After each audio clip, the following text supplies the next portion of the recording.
Hello students, आज हम पढ़ते हैं कुछ terms and disease related to respiration. कुछ टर्म्स पढ़नी है इंपॉर्टेंट जो रेस्पायरेशन से रिलेटेड है, पेपर में आती हैं। देखो, कुछ टर्म्स तो होती हैं वॉल्यूम से रिलेटेड और कुछ टर्म्स होती हैं कैपेसिटी से रिलेटेड कि हमारी कैपेसिटी कितनी है। कुछ सबसे पहले हम देखते हैं वॉल्यूम रिलेटेड टर्म्स। वॉल्यूम से रिलेटेड फर्स्ट है टाइडल वॉल्यूम। टाइडल वॉल्यूम का मतलब होता है कि जो भी हम नॉर्मली इंस्पायर और एक्सपायर, बट नॉर्मली जो रिलैक्स कंडीशन में हम करते हैं, इंस्पायर करते हैं। इंस्पायर का मतलब होता है लेना और एक्सपायर करते हैं। तो नॉर्मली जो हम इंस्पायर और एक्सपायर करते हैं उसको हम बोलते हैं tidal volume, TV in short.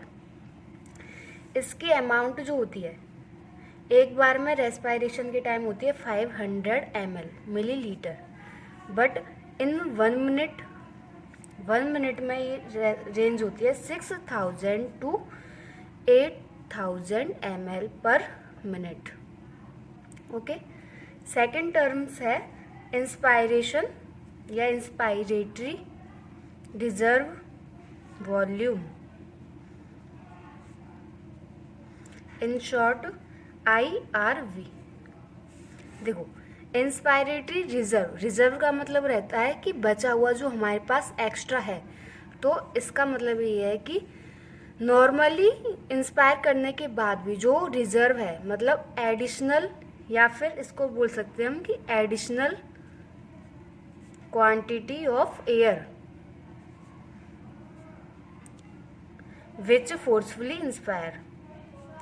Normally inspire करने के बाद भी जो फोर्सफुली हम इंस्पायर कर सकते हैं उसको हम बोलते हैं इंस्पायरेटरी रिजर्व वॉल्यूम। इसकी जो अमाउंट होता है वो होता है 2500 ml to 3000 ml। Okay, third है एक्सपायरेटरी रिजर्व वॉल्यूम। इसका भी सेम मीन्स है, इसको हम डिनोट करते हैं ERV। सेम मीन्स एक्सपायरेशन के बाद जो रिजर्व वॉल्यूम हमारे लंग्स में रह जाती है, या फिर एडिशनल, सेम बोल सकते हैं कि additional volume of air which forcefully expire. Normally expire करने के बाद भी जो हम फोर्सफुली एक्सपायर कर सकते हैं उसको हम बोलते हैं एक्सपायरेटरी रिजर्व वॉल्यूम। इसकी अमाउंट होती है 1000 ml to 1100 ml। Fourth term है रेजिडुअल वॉल्यूम। रेजिडुअल को हम हिंदी में बोलते हैं शेष, जो हमारे पास बचा हुआ है। तो जो फोर्सफुली, अगर हम देखो, वैसे नॉर्मली तो हम इंस्पायर करते हैं, एक्सपायर करते हैं, बट हम फोर्सफुली एक्सपायर करने के बाद भी जो अमाउंट शेष रह जाता है या रेजिडुअल रह जाता है उसको हम बोलते हैं residual volume. After forcefully expiration which amount is residual is called residual volume. इसके अमाउंट होती है 1100 टू 1200 ml। एक्सपायर करने के बाद भी जो शेष रह जाएगी उसको हम बोलते हैं रेजिडुअल वॉल्यूम। देखो, अब कुछ टर्म्स होती हैं कैपेसिटी से रिलेटेड। ये आया आपको समझ में? एक बार रिपीट कर देती हूँ। टाइडल वॉल्यूम बोलते हैं हम नॉर्मली इंस्पायर करते हैं या फिर एक्सपायर करते हैं उसे। इंस्पायरेटरी रिजर्व वॉल्यूम हम बोलते हैं कि नॉर्मल इंस्पायर करने के बाद जो हम एडिशनली इंस्पायर कर सकते हैं उसे हम बोलते हैं inspiratory reserve volume. Expiratory reserve volume है एडिशनल वॉल्यूम जो हम फोर्सफुली एक्सपायर करते हैं, मतलब निकालते हैं अपने लंग से, उसको हम बोलते हैं expiratory reserve volume. Residual volume बोलते हैं फोर्सफुली एक्सपायर करने के बाद भी जब हम अपनी जितना हम मैक्सिमम एक्सपायर कर सकते हैं उसके बाद भी लंग्स में कुछ ना कुछ अमाउंट रह जाती है, उसको हम बोलते हैं रेजिडुअल वॉल्यूम। अब कैपेसिटी से रिलेटेड टर्म्स आती हैं कुछ। पहली टर्म है कैपेसिटी से रिलेटेड इंस्पायरेशन कैपेसिटी। देखो, नेम से ही इनका हम पता कर सकते हैं कि जो मैक्सिमम अमाउंट रहता है जो हम इंस्पायर करते हैं, मैक्सिमम अमाउंट ऑफ इंस्पायरेशन, कितना हम अधिक से अधिक इंस्पायर कर सकते हैं, ले सकते हैं एयर को, तो उसे हम बोलते हैं inspiration capacity, maximum amount of air during inspiration. इसकी हम अगर निकालते हैं तो इसकी वैल्यू, इंस्पायरेशन कैपेसिटी आईसी की वैल्यू जो होती है वो होती है टाइडल वॉल्यूम प्लस आईआरवी। कैसे? देखो, टाइडल वॉल्यूम का मतलब था कि नॉर्मली इंस्पायर कर रहे हैं, और इंस्पायरेटरी रिजर्व वॉल्यूम का मतलब था कि हम नॉर्मली के अलावा भी जो एडिशन कर रहे हैं, तो वो इन दोनों को मिला के ही आती है इंस्पायरेशन कैपेसिटी। तभी तो हम मैक्सिमम निकाल सकते हैं कि कितनी मैक्सिमम एयर हम इंस्पायर कर सकते हैं। अब इसके बाद है एक्सपायरेटरी कैपेसिटी, इसको हम शॉर्ट में बोलते हैं EC.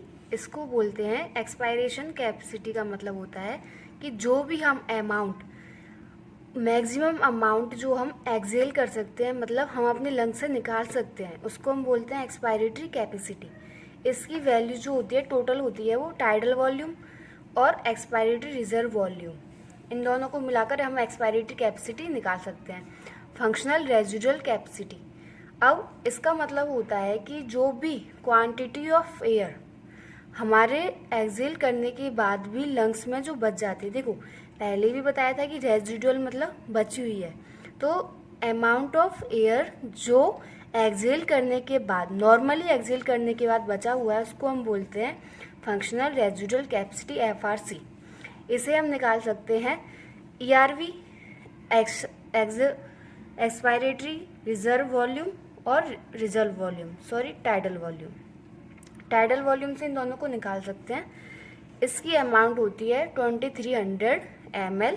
Vital capacity, vital capacity का मतलब होता है कि जो भी हम मैक्सिमम इनहेल कर सकते हैं प्लस मैक्सिमम एक्सेल कर सकते हैं, जितनी भी हम हमारी लंग की जो कैपेसिटी है कि कितनी अमाउंट हम एक्सेल कर सकते हैं मतलब निकाल सकते हैं, और कितनी अमाउंट में एयर हम इनहेल कर सकते हैं मतलब ले सकते हैं, उसे हम बोलते हैं vital capacity. And total lung capacity, total lung capacity का मतलब होता है कि जितनी भी एयर, चाहे वो रिजर्व है, चाहे हम इनहेल कर रहे हैं, चाहे हम एक्सेल कर रहे हैं, जितनी भी अमाउंट है वो उसको बोलते हैं हम टोटल लंग कैपेसिटी। जितना भी एयर लंग्स में फिल है उसको हम बोलते हैं total amount of air filled into lungs is called total lung capacity. इसको हम निकाल सकते हैं वीसी, वाइटल कैपेसिटी। चाहे वाइटल का मतलब अभी बताया था, inspiration, expiration, total, maximum inhale कर रहे हैं चाहे एक्सेल करें। अब हम पढ़ते हैं कुछ डिसीज, मेन हम डिसीज पढ़ते हैं रिलेटेड टू रेस्पायरेशन। सबसे पहले डिसीज है अस्थमा। देखो, अस्थमा का जो कॉज होता है, अस्थमा डिसीज का जो कॉज होता है वो मेनली कॉज होता है एलर्जी प्रॉब्लम। एलर्जी किसी भी चीज़ से हो सकती है, चाहे वो डस्ट पार्टिकल से हो, चाहे वो किसी भी फूड से हो, चाहे वो स्मोक से हो, चाहे वो हो कोल्ड से। तो जिस भी चीज़ से अगर हमें एलर्जी है तो हमें अस्थमा की प्रॉब्लम हो सकती है। इसकी वजह से क्या होता है, कफ होता है बहुत ज़्यादा अस्थमा में, और ब्रीदिंग में प्रॉब्लम होती है, ब्रीदिंग हमारी हार्ड हो जाती है, बहुत प्रॉब्लम आती है। ये सब क्यों होता है, क्योंकि म्यूकस ज़्यादा रिलीज होने लग जाता है बॉडी में।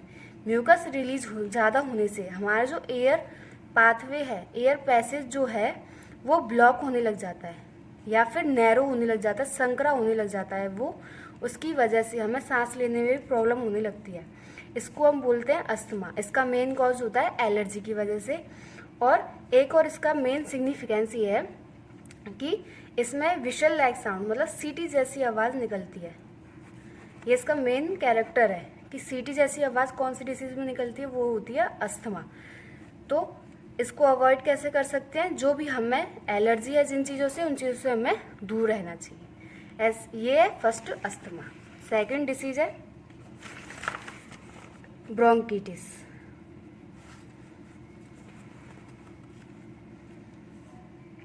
ब्रोंकिटिस का मतलब होता है जो भी हमारे ब्रोंकाई होते हैं, ब्रोंकाई होते हैं ट्रैकिया जब भी सब डिवाइड होती है तो ब्रोंकाई का फॉर्मेशन करती है। जैसे बताया था, ट्रैकिया ये सब डिवाइड होगी, primary bronchi, secondary bronchi, tertiary bronchi, ये फॉर्मेशन करती है ब्रोंकी का। तो अगर ब्रोंकाई में हमारे में स्वेलिंग आ जाती है तब ब्रोंकाइटिस बोलते हैं हम उस कंडीशन को। इस कंडीशन में क्या होता है, ये क्यों होता है, क्यों कॉजिंग एजेंट है इसका स्मोकिंग। स्मोकिंग करने की वजह से हमारे ब्रोंकाई में सूजन आ जाती है। कैसे, क्योंकि जो भी स्मोकिंग में केमिकल्स होते हैं, केमिकल्स रिलीज होते हैं, वो ज़्यादा म्यूकस को सीक्रेट करते हैं। म्यूकस ज़्यादा सीक्रेट होगा तो एयर पाथवे जो होता है वो हमारा नैरो हो जाता है, जिसकी वजह से जो हमारे ब्रोंकाई होते हैं उन पर सूजन आ जाती है। उसको हम बोलते हैं ब्रोंकाइटिस। अवॉइड कैसे कर सकते हैं, अवॉइड कर सकते हैं स्मोकिंग ना करके।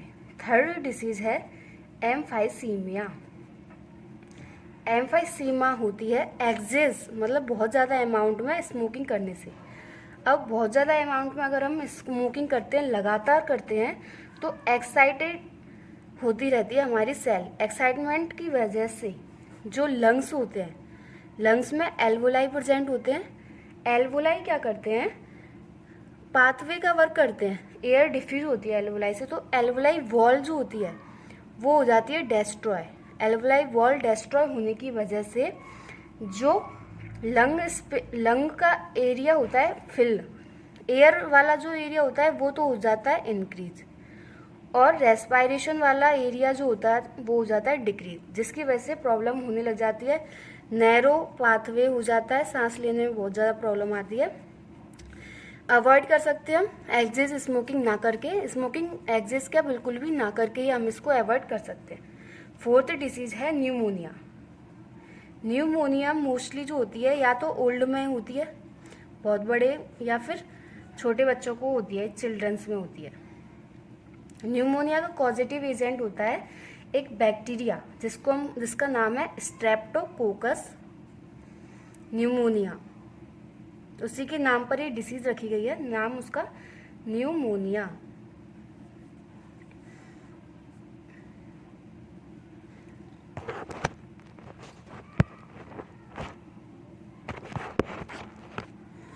अब है डिसीज न्यूमोनिया। न्यूमोनिया जो डिसीज होती है वो मोस्टली जो होती है वो बच्चों में होती है और या फिर बड़ों में होती है। स्ट्रेप्टोकोकस न्यूमोनिया की वजह से होती है। इसमें एल्वोलाई जो होती है हमारे, जो डिफ्यूज होते करते हैं एयर को हमारी सेल्स में, उनमें डेड सेल हो जाती हैं, बहुत सारी डेड सेल से फिल हो जाते हैं वो, और वो डिफ्यूजन एयर का नहीं कर पाते हैं और इसकी वजह से स्वेलिंग आ जाती है। इस कैसे अवॉइड कर सकते हैं हम, ट्रीटमेंट, और न्यूमोनिया के लिए काफ़ी सारे ट्रीटमेंट अवेलेबल हैं, एंटीबायोटिक भी यूज में हम ले सकते हैं।